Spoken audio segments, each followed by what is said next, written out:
atu i le mai i teo. Aftai atu i le maia i ainga lua. Whanau whanau noa o le ainga whanau. Ono lea wanoa fo i whaauro o maua. I whai eia ua sui o le. Tō vine sa ngā rue ei, tina i a Taeario. Te fu i tamata i tai, ma le ainga, whawhengainga mo la tu whantua. Whawhelo i atu ai, ma whatalo whatu ai, le ni tae au le swafo Yesu. Senga fo i suma i nia wao mo la tu whantua, ia whelo sa mō potu. Whawhelo i atu, ma whatalo whatu, le ni tae au le swafo Yesu. Whawhtai i le lofa. O le anga leo le atua. Te tei munuia mai e le tūsu i fua mo lo lola.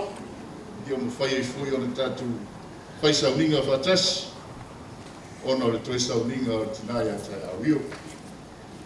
Pai lau tala whamun mole o leo te iloa le laiwi a tatu sauninga. Ma nei a fui le atu o tina o runga nei. Talo sanga atu ma le whaloalo o whamun mole a whai lau tala. Focus uma tatu cameras i runga i le ata rea whamun mole. Aua le focus mai e tia. Ai focus le ko camera i mai. Pa fonga mai mo whanongolongo mai no leo. Ia e. Focus i tō fonga mo tatu mata i.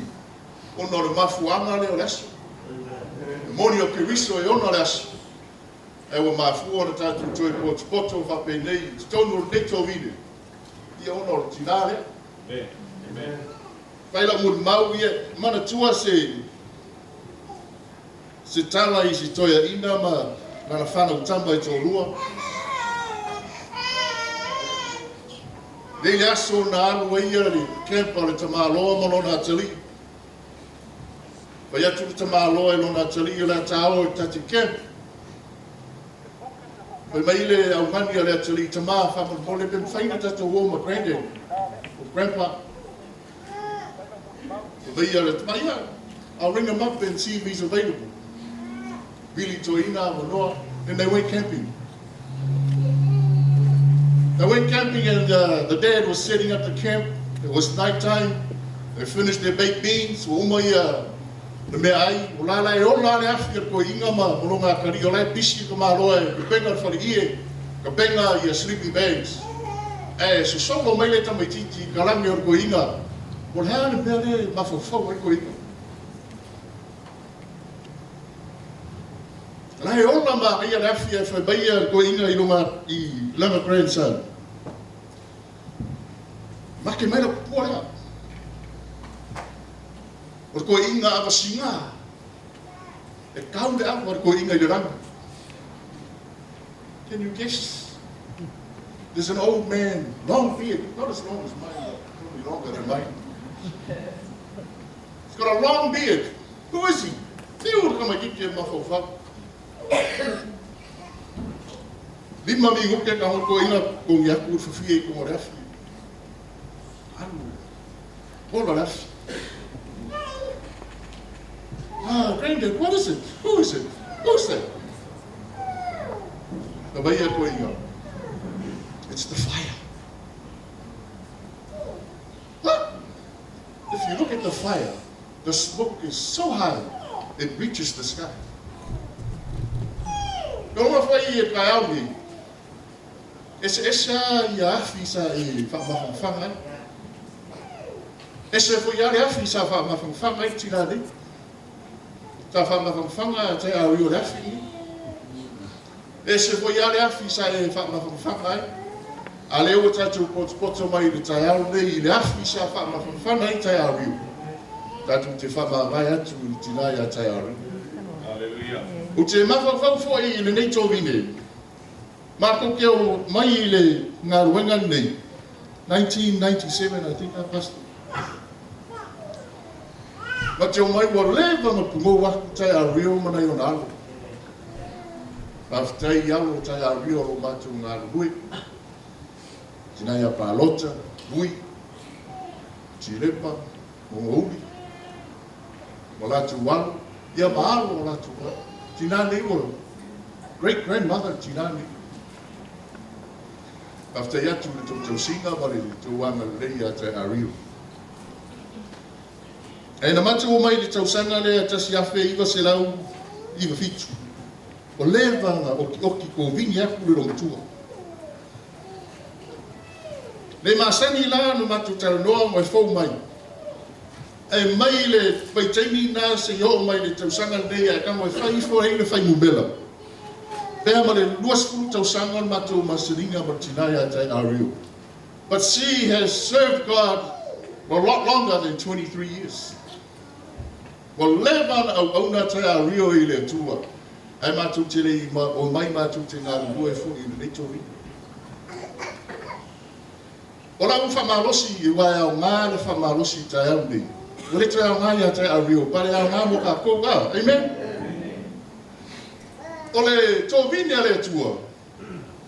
E le aini annual leave, le aini sick leave, le aini bereavement leave. Pe o ngā ruenga ni tātou te ngā rurue I le soifuanga ma le olanga nei. E alua ngā ruenga avela o annual leave. Amen? E alua ngā ruenga avela o sick leave. E alua ngā ruenga pe o raso nei avela o application, avela o bereavement leave. Ai le tō vine e mali ngā ruenga le atua. Fatua e maro loa I le aso whapeni. E le mawhaina e whai atu I le ona le tō vine e whaman mole fi avesta annual leave. Whaman mole, ua pepa mai le ma le aso le nau mai lea. Fatua e maro loa mai lava I lau ngā ruenga I titono le tō vine le atua. I le aso whapeni. Pe ona iei I whaamana waina o ngā ruenga le atua le tinai a Taeario. Na whika aku la molimau Taeario nei le wā o le tatu whasāma le nofuanga le la tatu sāuni atu wai, molimoli atu wai le sāu tatu tila. Whika ange la e oe pe mamao, pe umi, pe lakalaka. I o la molimau fui la ngā e Taeario nei. Sau, mawhawhau pe whawhawhea no whamtalaina le soifuanga o le tinai a Taeario.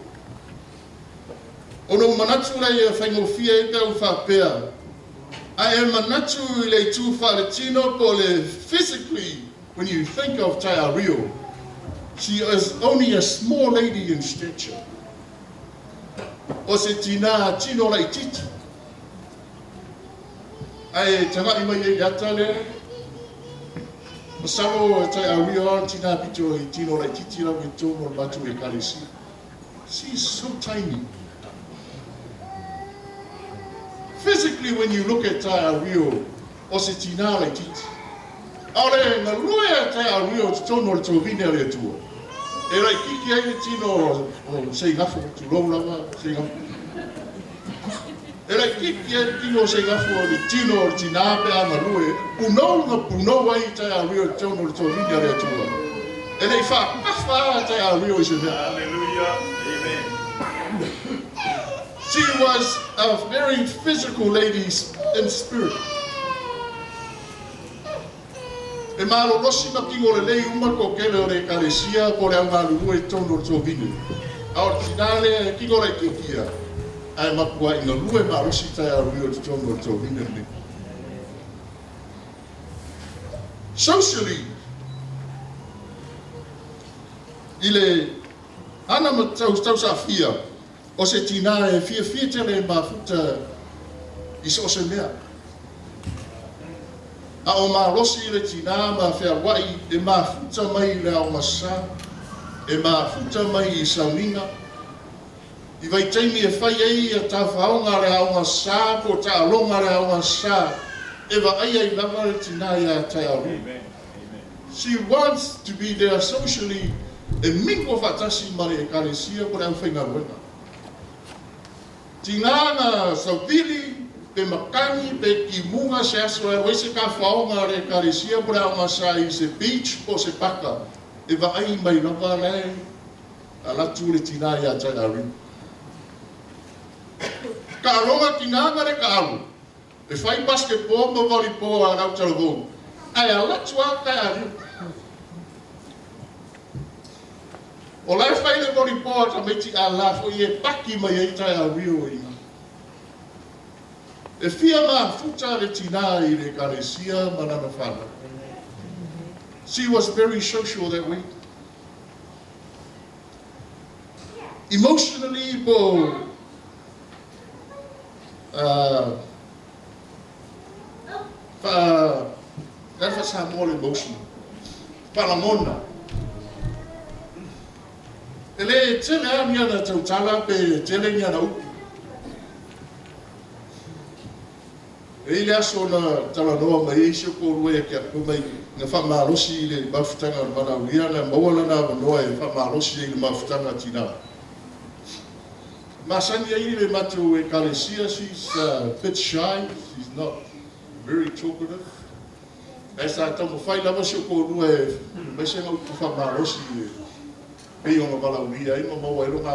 She was so nervous. Fefe daso nga kana moa mai ai porasa na whamawhamanga, porasa na whamarosi le mafutanga tina. O umar mafutanga o api whafu. Ia whakowhama, whamawai whafu. Whamawai atu wai tina.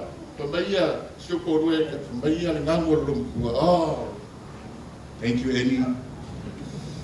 Thank you for the message. I love you.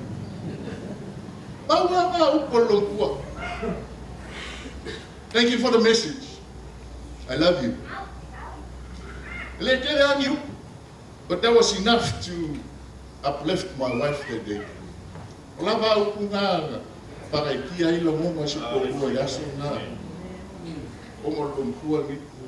Masani matu Ekalesia makumba ke mofo ai moi o kumamu ko.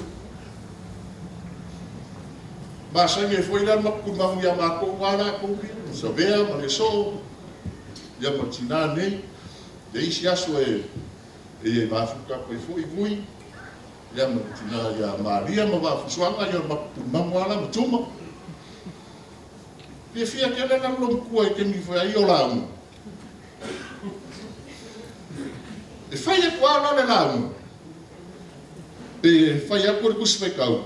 E reisi kuspe ia longkua e fai kau mai a longkua mau le fai kau kua. E leo kele, piko kele ama leo kele longkua yaso e lau ai e tamai a vui. Longa krikele. E fai a kuala le lau ma bui yo ya la foi fai bele lau mo ma ku yo ma ko e pa pera yo le Ekalesia por ame ma ko e ala ma ko e wala foi lau ma lo wala o anga Maria nga ma anga lofa nga lo tua la pa nga mo kai ma ko Ekalesia o le matu nga wenga ya me se la vol ma ko kulmangu Ongo io si tina lufa. Aku mai foi la le financially. Bole tama ainga. Aka lo le financial ia mai ba fa lo la ia kupi. Ah, yesa. She had a lot of money this old lady. Ke lo ke le kupi lo kuore. Ongo aso e fa ire ma ko a ngasa. E peia se poko a oma le a wasaku, mamula matou, kamaki da e waku I tinare. Pa pea se le songara e whai oi, kun mamula mako. Ai rai kufa e lo kuasi a kupe a kamaki. Pa ngau ora whangau. Ave lafo le a wasaku. O meu que lo tinare, e reisa nga kusingi. Ele se kanga sengi alu kua leo. O kere whaalongo akan kangi sengi la ko Taeario por kun mamu leo. Nga o pea pa pepa a kolongo.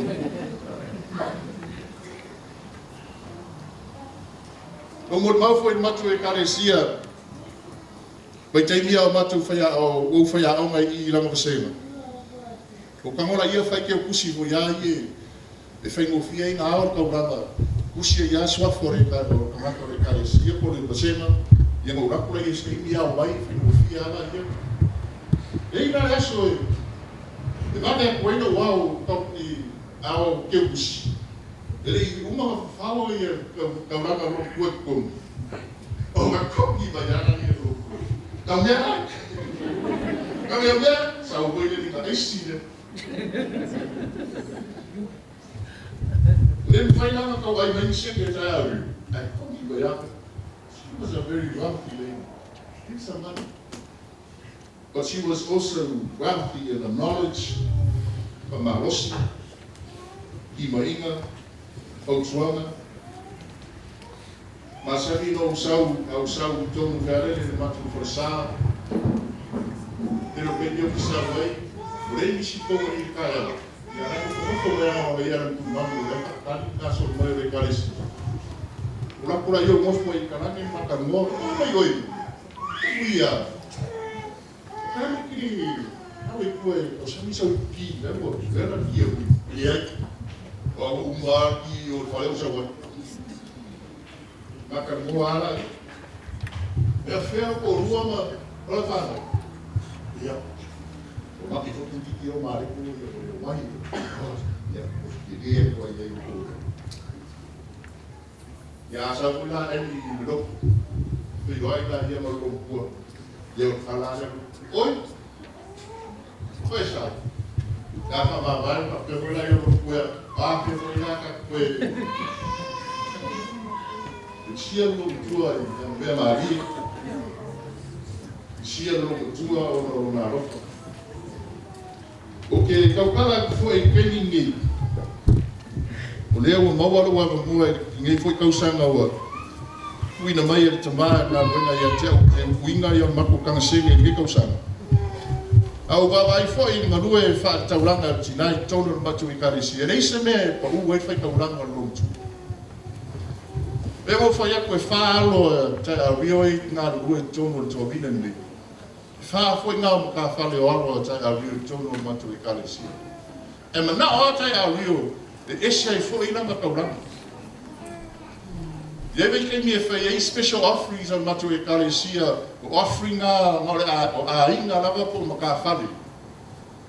E fai e kusia yama, fai e yala fo mara inga na kobio. E kusia a roka o mui kusia i ora pukafa. A esse foi yale monga mai lo makua ko wi o la kauranga e maha o ko esse ara kauranga como Ekalesia. Financially, she was a wealthy lady. Not only did she have a lot of money, but she had a lot of heart and a lot of love for the Lord. She was wealthy in love. She especially loved our pastor. Kwa lofa Taeario si matu tamafa fiam. Bele ya Taeario matu fiam. E vai ar bele o Taeario il matu fiam. O vai fa como aqui de pa mukau. Ya mai le lancho fiam ya sao. Nga luenga le dei nga a neitina le fa ngalo tono matu Ekalesia. Na le tue vai Taeario I tafaunga matu awasa. Lalo te vai Taeario ta longa matua masa. Lalo te vai foi le wheelchair Taeario mako mango wanga ko ele aso wakari o mare. E kuwa la e loro mare ko fai de fa montuma. Ko la ka ia fa umor mako sabi. Uma fa o fio mai na yo mare ko ilumo manga o kala le wheelchair lo ku e sa ko so bai kana lo ku e ku ku lo lo se e bai Taeario. Ya la ko fa ya na me makuna. Lalo te vai o fonga lofa ma no fonga fifi tono matu le tori. Pe no fa yet. O le ngal le tua o le to vini le tua le nyaso ki malo lo ai. A nga foi la ni molimau mo ta tau ni tai a fai o lo ave so annual leave ti tono ngal wenga po to vini le tua. O la valoranga annual leave ai to fo I tinga lui. A fai o ngai ave au sick leave ti tono ngal wenga po to vini le tua. Wana valonga so mai e ha tinga lui ngal wenga le tua. A fai nga ke peridbi pe fo I do. Pero fai a Paula vale o aso te malo lo ai I ngal wenga fa to vini le tua. O le aso fa pe nei pe o tato yai martina ya Taeario. Ma fa mana vai ele tua ngal wenga. fio mai ei le tua ma whape mai au auna le ia ma le whamaoni. Uri whare mai e le fio o rori. A muia rea matai. A muia tai a rio. Pea fio mai lona matai o lo whape on whai olea. Para mai o le tua. O la lava punou tai a rio oki oki. Kieu tō vine a le tua. A whai oro e ngalue sto vine. Ngalue e whamaoni pe o tai a rio. Ona whamanuia mai la i o le tua i atu. Aftai ta mā ono lo wa no se molimau puna i le soifuanga o tinai a Taeario tono o le matu nei Ekalesia. O le nei tō vine o se tina alofa. O se tina fia. O se tina le lei. O se tina fautua. E le tele ni ana tautala. Au upu e tautala ai. E te la mona i lo loto. Le tāua ma le awa. La misia ona fōlinga au relei. La misia lana beautiful smile. For she always smiles. A fasili, wa mai e whai atu. O leo ki whaina. Pa mai o tana lava Taeario. O lelei. I ia lelei. Au wanga o tana ta. E te le whai aku se kali. Ai sau ngisi kele o pau lava tali a Taeario lelei. I ia lelei. I lana tato iei nei aso, ia, nuia whainga marolonga Taeario. Tato whairoai, Taeasia, fio mai le tato matai e whapefo i mātou. Lo mātou ngā rurue, mātou kuno nou. Ia peo oe nei aso, ia whamanuia mai le tua, anga le mai le tua le tato mawhtanga toe e sauninga fo i o tina, maua se lau lei manuia, ia wātou i teimi, i le swafo Jesu. Amen.